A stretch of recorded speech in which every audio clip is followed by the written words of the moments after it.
नमस्कार दोस्तों, आज हम लोग बात करने वाले हैं AIF रजिस्ट्रेशन के बारे में। आप या तो इन्वेस्टमेंट बिजनेस में हैं या आपका बिजनेस है फाइनेंसिंग का या शेयर मार्केट में है या कोई भी ऐसा फाइनेंशियल सर्विसेज में है तो आपके लिए वीडियो है। AIF रजिस्ट्रेशन अमूमन वो लोग करते हैं या तो जो स्टार्टअप में इन्वेस्ट कर रहे हो या वो शेयर मार्केट में इन्वेस्ट कर रहे हो या वो फैमिली ऑफिस मैनेज कर रहे हो। जनरली जब वो फैमिली ऑफिस मैनेज करते हैं तो आप एज अ PMS आप उसको मैनेज करते हैं। ये पूरा वीडियो सेबी रेगुलेशन 2012 के हिसाब से जो AIF इशू किया गया है और टाइम टू टाइम जो अपडेट हुआ है उसके बारे में है कि AIF रजिस्ट्रेशन कैसे करवाए।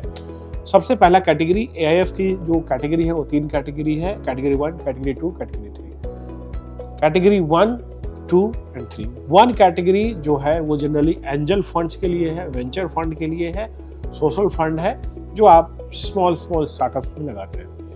कैटेगरी 2 में ही सिर्फ आप अपने डे टू डे रिक्वायरमेंट के लिए बोरिंग कर सकते हैं और एक लिमिटेड अमाउंट आप शेयर मार्केट में इन्वेस्ट कर सकते हैं। Category 3 fully operational, fully functional है, आप सारे काम कर सकते हैं, all investments, debt fund, equity fund, share market में डेरिवेटिव्स, जो मर्जी करना चाहे।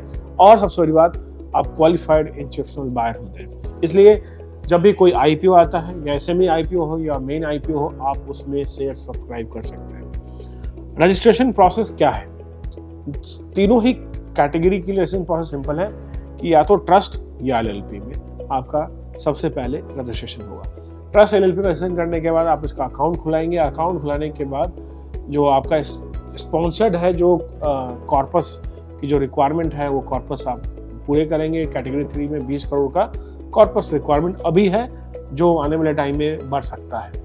तो 20 करोड़ के लिए आपको कम ज़्यादा से ज़्यादा 1000 लोगों से आप कमिटमेंट लेते हैं कि ये लोग मुझे पैसे देने वाले हैं। फिर आपका जो एप्लीकेशन फ़ी है वो 1 लाख रुपए एप्लीकेशन फ़ी लगेगा। ऑनलाइन में आपने कॉर्पस ले लिया, स्पॉन्सर ले लिया, फंड मैनेजर ले लिया और जो प्लेसमेंट ऑफ मेमोरेंडम है, जो मेमोरेंडम प्लेसमेंट करानी है उसके लिए आपने ड्राफ्ट कर लिया। सेबी में वो फाइल होता है कि आपने पैसा किस टर्म पे लोगों से लिया है, क्या उसका टर्म्स एंड कंडीशन है।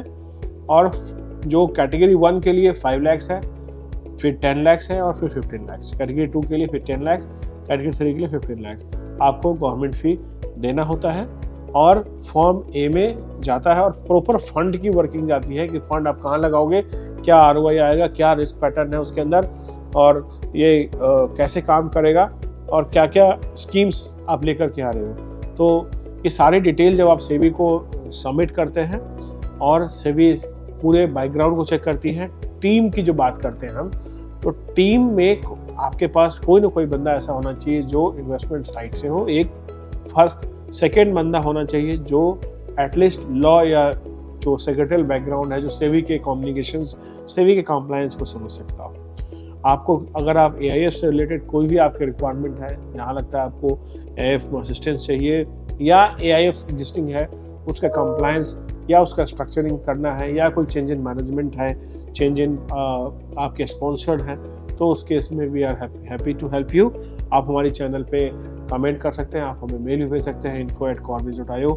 वीडियो पसंद आया तो लाइक कीजिए, सब्सक्राइब कीजिए और बेल आइकन जरूर बजाइए पे क्लिक कर दीजिए ताकि आने वाले समय में कोई भी वीडियो आता है तो आपको नोटिफिकेशन मिल जाए।